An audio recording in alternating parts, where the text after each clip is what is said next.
Hi friends, உங்கள் தோழி சேனலுக்கு அனைவரையும் வரவேற்கிறேன். நம்ம சேனலில் இருக்கிறவங்க எல்லாத்துக்கும் ஒரு குட் நியூஸு. நெக்ஸ்ட் வீக்லேருந்து சண்டே வந்து லைவ் போட போகிறோம்.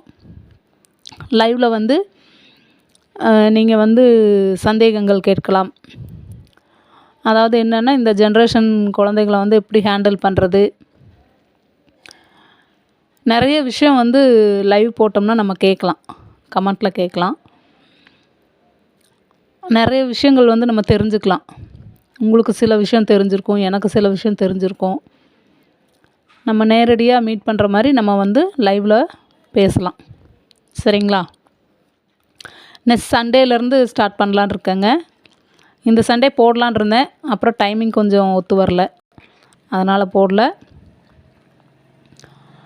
நம்ம சப்ஸ்கிரைபர் அனைவரும் லைவுக்கு வாங்க, உங்களோட சந்தேகங்களை கேளுங்க.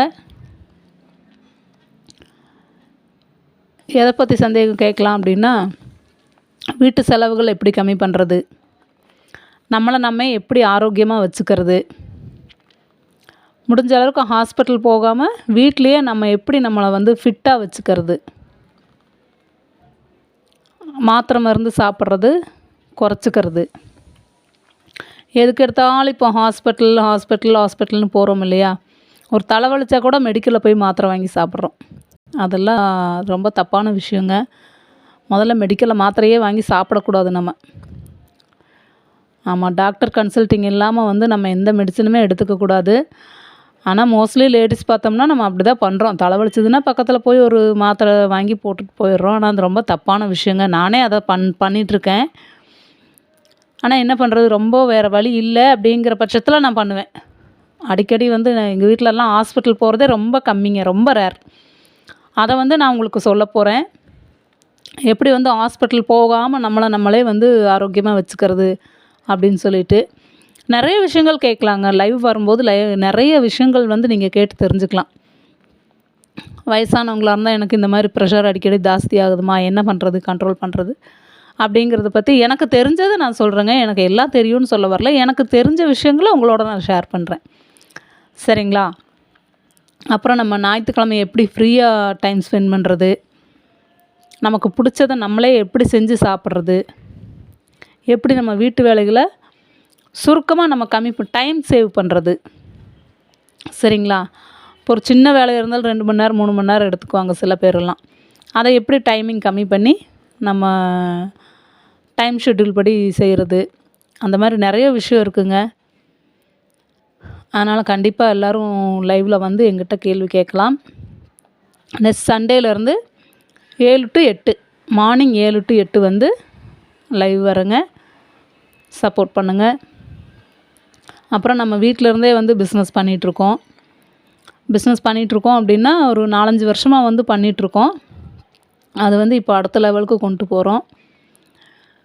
இனி ஒரு முக்கியமான தகவல் நம்ம எல்லாத்துக்குமே சொல்கிறது என்ன அப்படின்னா, நிறைய இப்போ பார்த்திங்கன்னா வீடியோஸு ஒரு நாளைக்கு ஒரு 100 வீடியோ வருது. என்ன வீட்டிலருந்தே சம்பாதிக்கலான்னு. யாரும் அதை தயவு செஞ்சு நம்பாதீங்க. நம்ம ரிஸ்க் எடுக்காமல் வீட்டிலருந்தே எப்படி நம்ம சம்பாதிக்க முடியும்? நம்ம வீட்டிலருந்தே சம்பாதிக்கலாம் அப்படின்னு சொல்லி அவங்க சம்பாரிச்சிட்ருக்காங்க நம்மளை வச்சு. சரிங்களா? வாட்ஸ்அப் குரூப் க்ரியேட் பண்ணி நம்ம கொடுக்குற பொருளை அவங்க ஒரு மார்ஜின் வச்சு அவங்க சம்பாரிச்சிட்ருக்காங்க, நம்மளை வச்சு அவங்க சம்பாரிச்சிட்ருக்காங்க. சரிங்களா? அதனால் வீட்டிலருந்தே வேலை செய்யலாங்கிறத நம்பி வந்து எந்த பணமும் வந்து ஆமாங்க. அதனால் வந்து நீங்கள் வீட்டிலருந்து பிஸ்னஸ் நாங்கள் கொடுக்குறோம், நீங்கள் எடுத்து பண்ணுங்க அப்படின்னு சொன்னால் யாருமே வந்து பணம் கட்டி ஏமாந்துடாதீங்க. பேக்கிங் ஜாப் நிறைய வருது. பேக்கிங் ஜாபெல்லாம் உண்மை கிடையாதுங்க. நான் 2-3 இது விசாரிச்சுட்டேன், பணம் போடல. ஆனால் ஃபோன் பண்ணி விசாரித்தப்போ வந்து 6,000 ரூபா டெபாசிட் கட்டுங்க, 10,000 ரூபா டெபாசிட் கட்டுங்கங்கிறாங்க. ஆனால் அது கட்டுனா வந்து எந்த அளவுக்கு அவங்க வேலை கொடுப்பாங்கங்கிறதுக்கு நம்மளுக்கு உத்தரவாதமே கிடையாதுங்க. அதுக்கான வழிகளெல்லாம் வந்து நிறைய இருக்குது. நம்ம வேலைக்கு போய் சம்பாரித்து தான் வீட்டில் வந்து மிச்சப்படுத்தணும் அப்படிங்கிறதெல்லாம் இல்லை. நம்ம வீட்டு செலவுகளை கம்மி பண்ணியே வந்து நம்ம குடும்பத்தை வந்து நல்லா கொண்டு போகலாம். இது மாதிரி நிறைய ஏமாத்து வேலைகள் நடக்குது ஃப்ரெண்ட்ஸ். அதனால் வந்து நீங்கள் வீட்டிலருந்தே நாங்கள் ஒர்க்கு தர்றோம், ஜாப் தர்றோம் அப்படின்னு சொல்லி யாராவது பணம் கேட்டால் தயவு செஞ்சு கட்டிடாதீங்க. நிறைய இந்த கை குழந்தைங்கள வச்சுருக்கிறவங்க தான் வந்து அந்த மாதிரி ஜாப்க்கு ட்ரை பண்ணிகிட்ருக்காங்க. தப்பு இல்லை, அது நம்ம வீட்டுக்கு ஏதோ ஒரு உபயோகமாக இருக்கணும்னு நினைக்கிறது தப்பு இல்லை. ஆனால் வந்து பொறுமையாக நிதானமாக யோசித்து செய்யுங்க. டக்குன்னு முடிவெடுத்து செஞ்சுட்டு அப்புறமா நம்ம குடும்பம் தான் அவஸ்தைப்படும். அதில் வந்து நம்ம லேடிஸ் தான் ரொம்ப அஃபெக்ட் ஆகும். சரிங்களா? அதனால் யோசித்து செய்யுங்க எது செஞ்சாலும். ஆனால் ஏதோ ஒன்று பெண்களுக்கு வந்து நம்ம கையில் 10 ரூபா இருந்தால் தான் நமக்கு மதிப்பு. அது எல்லா தரப்பு பெண்களுக்கும் வந்து பொருந்தும். சரிங்களா? ஓகே ஃப்ரெண்ட்ஸ், நம்ம நெக்ஸ்ட் சண்டே லைவில் பார்ப்போம்.